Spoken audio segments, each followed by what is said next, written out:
અમદાવાદની 7 day school ફરી વિવાદમાં આવી છે. વિદ્યાર્થીઓના એડમિશનને લઈને વિવાદ સર્જાયો છે.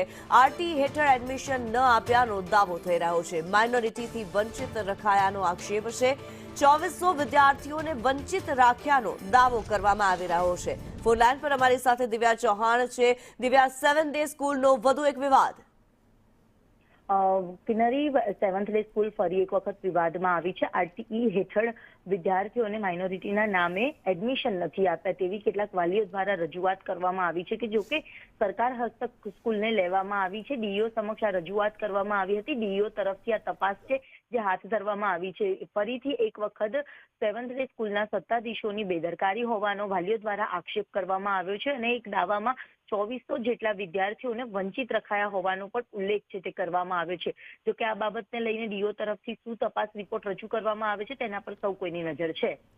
જી ધન્યવાદ દિવ્યા આ માહિતી માટે.